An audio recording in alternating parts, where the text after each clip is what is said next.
Welcome to the Wayne Bennett podcast, celebrating West Virginia's people, places, and the culture of Southern Appalachia.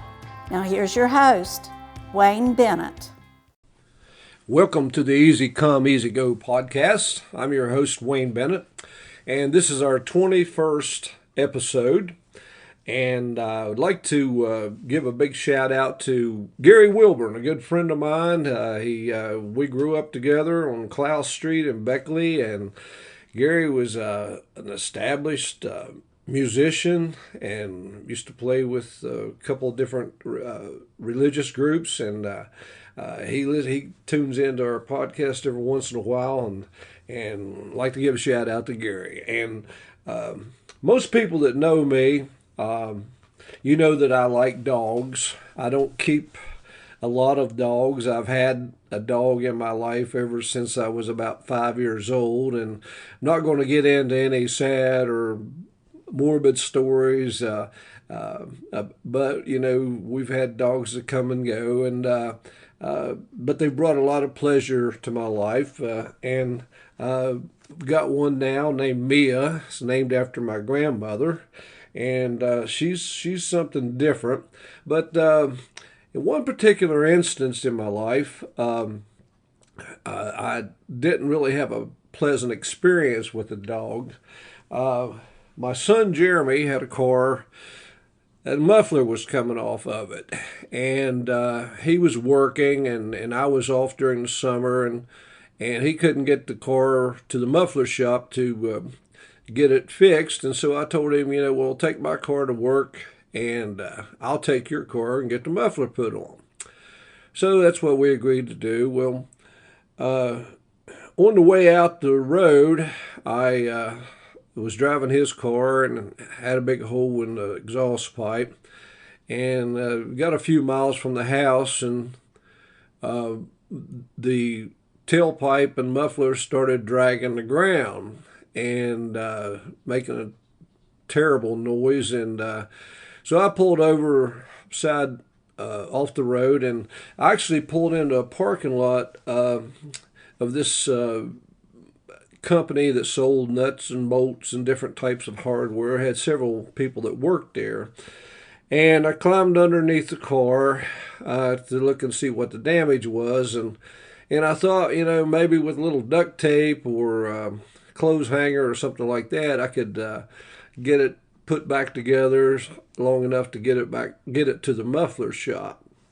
And so I did find some duct tape or some tape in the car. Well, it just so happened is about that time that the company that where I was, the parking lot I was in, the company had took a lunch break, and all the 5 or 6 guys that worked there, they came out on the front porch, and some were eating lunch, smoking a cigarette, just hanging out. And they saw what I was doing. And beside of that particular company was a house. They had a big old brown dog that ran kind of free, but hardly ever saw the dog in the yard. But he's a pretty good sized dog, and was pretty friendly. Well, when I was down on the ground, kind of figuring out what I was going to do, the dog come down, and he came up to me, and I patted him, and seemed real, there wasn't no danger or anything like that. So once I got the duct tape, I crawled underneath the car, and half of me was underneath the car, and the other half was exposed out beside the car. And so as I was finagling around trying to get the muffler up there, this dog started showing its affection to me like how dogs do, kind of an amorous type situation. And so I kind of, kicked it back a little bit, and it came back up again, and using hip gyrations, and I'm not going to say hunching on the show, but you know how dogs show their affection. And I kept kicking him back, and he kept coming. He was very persistent. And the guys on the porch, man, they just started laughing and hollering and calling. I don't know what they were doing. Nobody had come over to help or get the dog away from me. And so here I am trying to get the muffler on and fight this dog off. And I'm sure it was funny to those guys. Well, I finally got the muffler on and pulled out, and they yelled something at me when I was pulling out about taking the dog with me or something, but it didn't it didn't happen. But it was even though I drove by that house several times in a week. Even in a different car, I kept thinking every time I drove by there that dog started wagging his tail, but I'm not sure that was the case. But that was one experience that I didn't exactly sever with a dog. And another situation, we had two huskies, Malamute huskies, and they were the greatest dogs in the world, and they they grew to they stayed outside all the time, and we would let them out in the yard, and we put one of these underground fences in to make sure they wouldn't run out on the highway, and put a collar on them. Of course, now you just get them to put a signal out, but that time we actually had to put trenches in and put the wire down, and we put enough wire down to where these huskies could they had almost an acre or more to run around in, and they loved it, and they loved being outside. They weren't inside dogs. They, in the middle of the winter time, even though we had the best dog house in the world, full of straw and everything, they would sleep on the ground because they liked the cold weather. And in the summertime, we'd put a swimming pool out for them. And but anyway, we put this underground fence in, and after we got it all done, we were supposed to put the collar on them and train them. You would take them up to, they would start hearing a beep within 5 feet of the underground wire. And of course, the training book said to let them get shocked.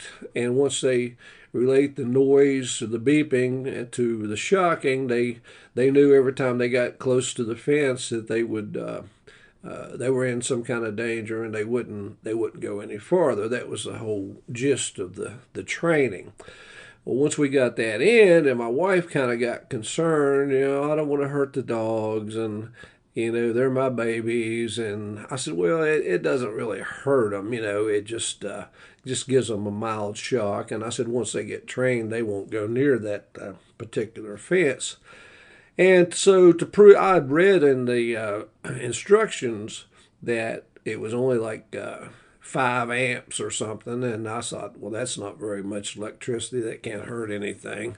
And so just to prove a point, I put the collar on around my neck, and I was going to step over the underground wire and take the shock myself, just to show her that it wouldn't hurt the dogs.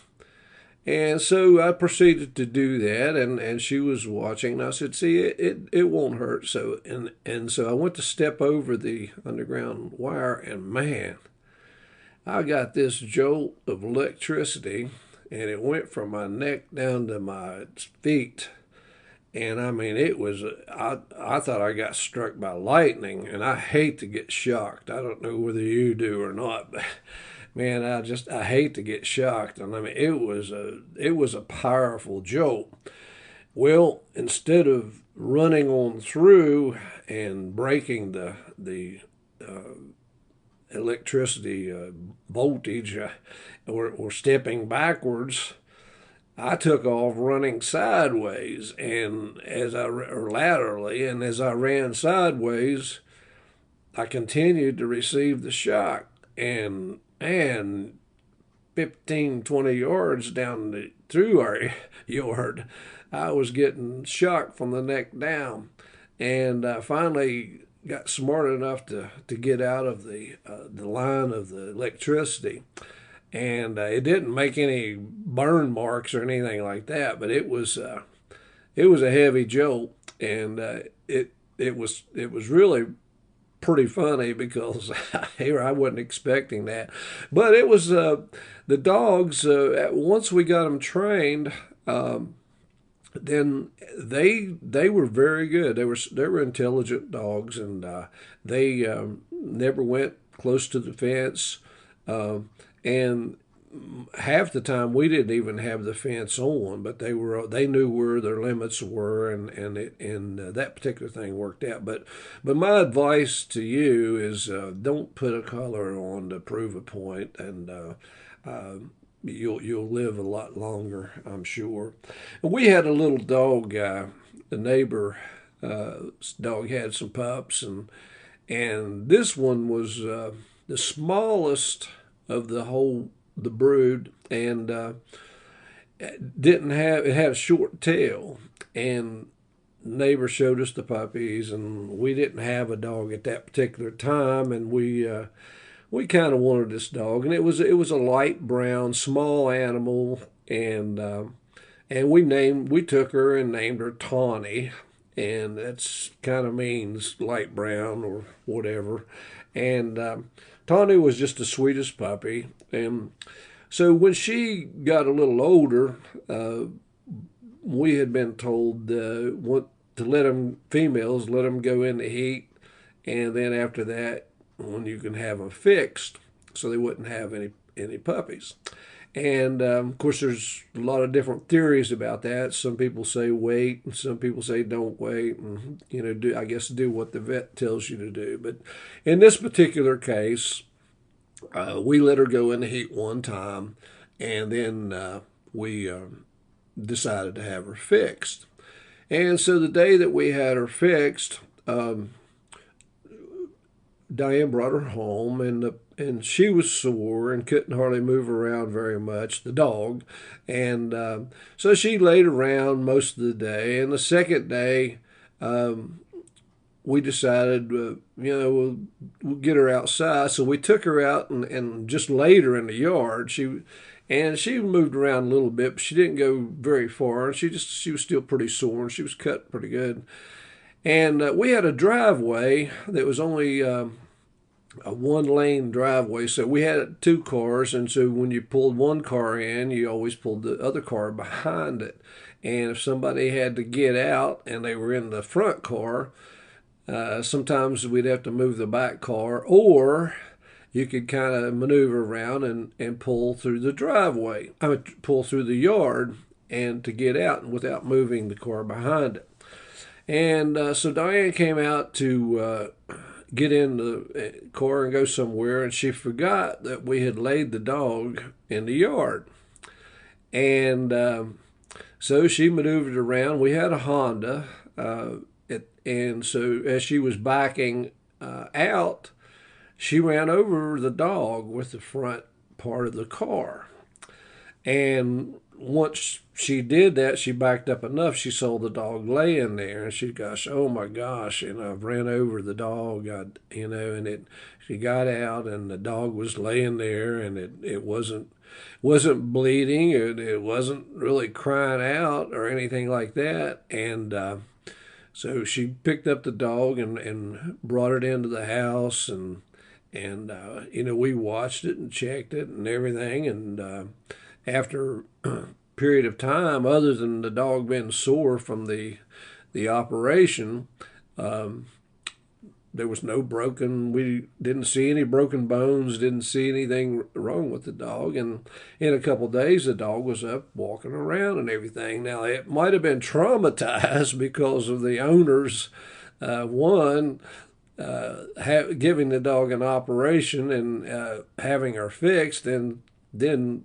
lovingly placing her in the yard and running it over with the car.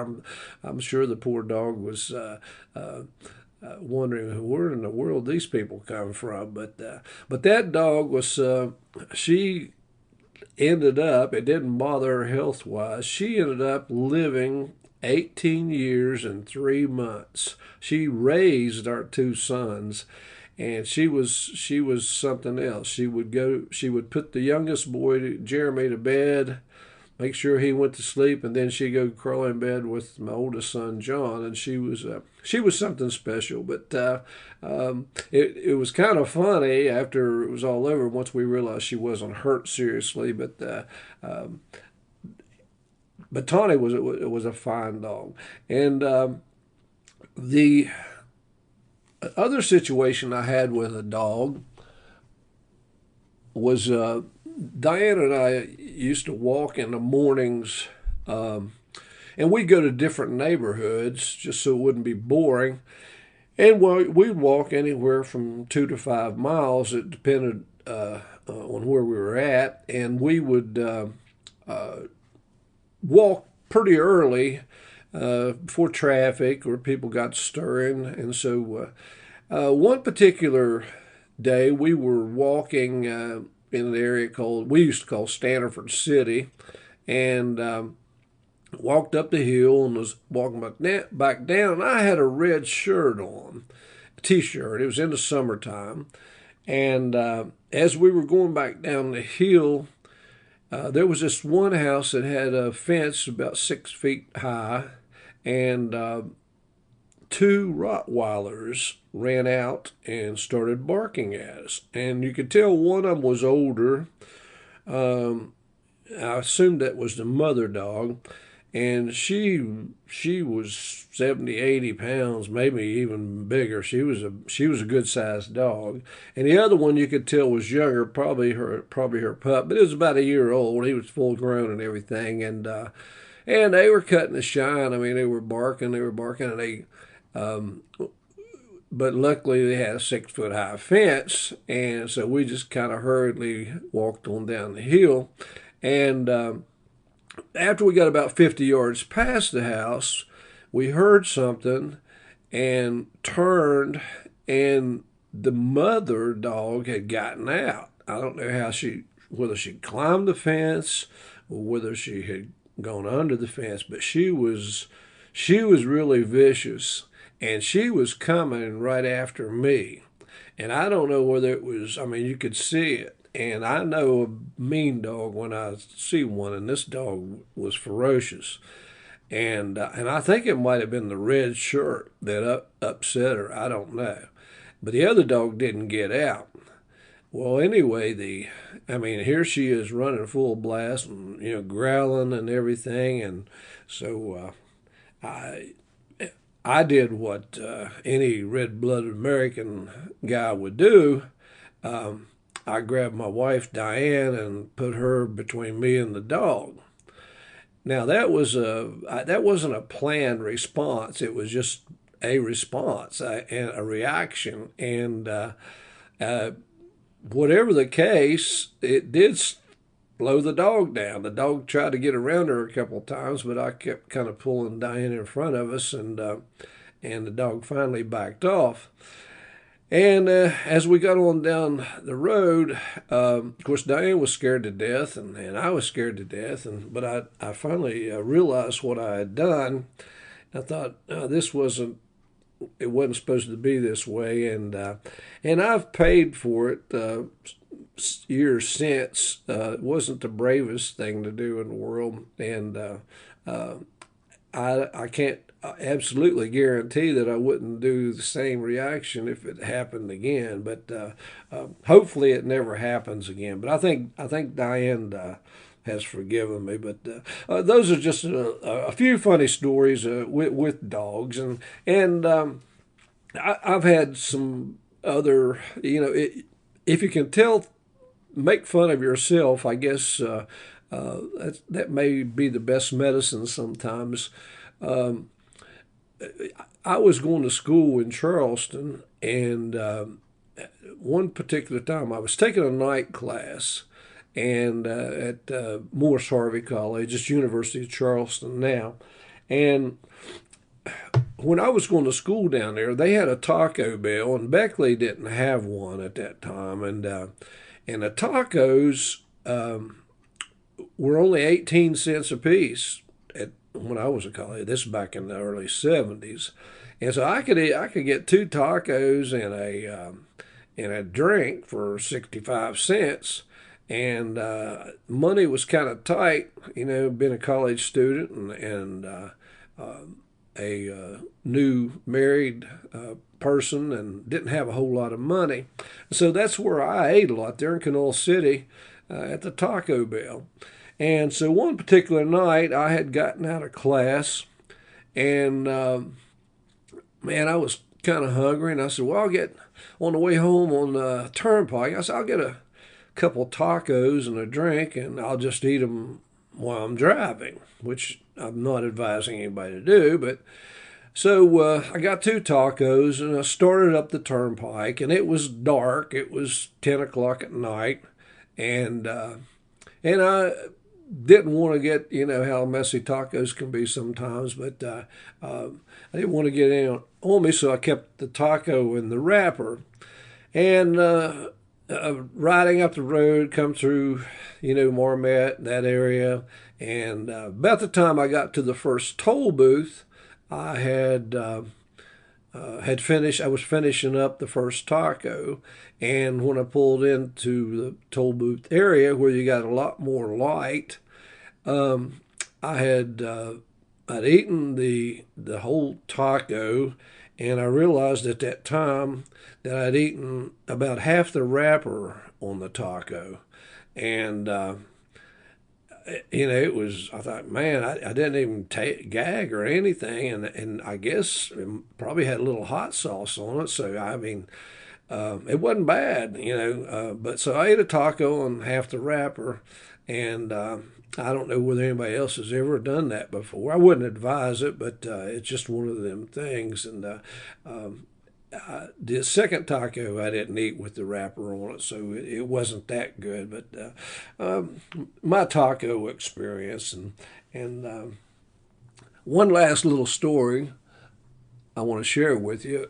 Of course, I was an English teacher in high school, and in middle school I taught social studies and taught English 1 year.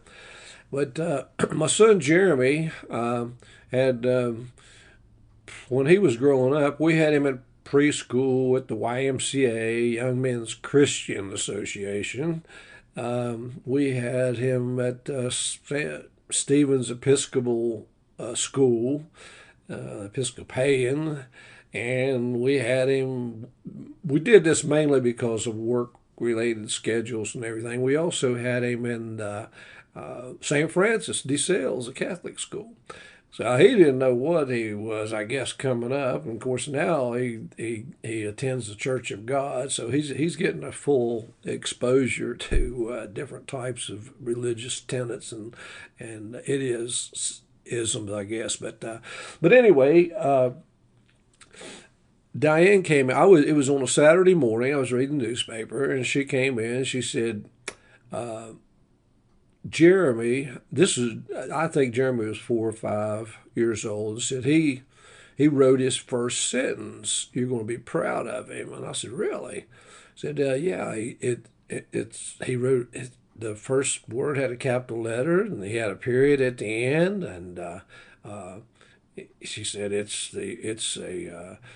has a subject, and it has a verb, and it has a linking adjective. And I said, gee, really? And she said, yeah. She said, it's really something else.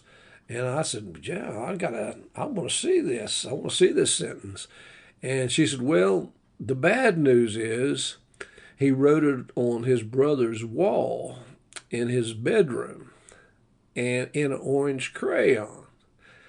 And I said, oh, he wrote on the wall. And she said, yeah, but it's a good sentence. And I said, okay, well, let's go look at it. And so we went in there, and there we were, two proud parents. Our son had just written his first complete sentence, even though it was in orange crayon on his brother's wall, his brother John. And there it was, John is and he had the word a-hole, but he had it all spelled out. I won't repeat it on the air. and had a period at the end. Well, of course, it did have a subject, had a verb, had a predicate adjective, linking verb, complete sentence. So as the English teacher in me was kind of proud. The parent was a little upset, not upset, but a little disappointed that that was his very first. But he showed a lot of promise there, and we were very proud. Of course, we had to wipe it off. We didn't take a picture of it and tell too many people about it. But that's the experience of growing up. And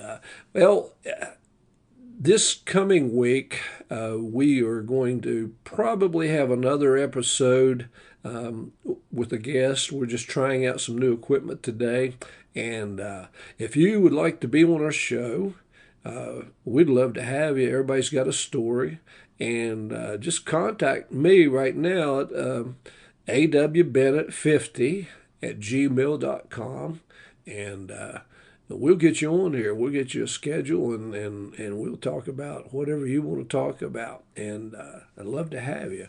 But until then, remember, if you're not dead yet, you're not done yet. And until next time, God bless you.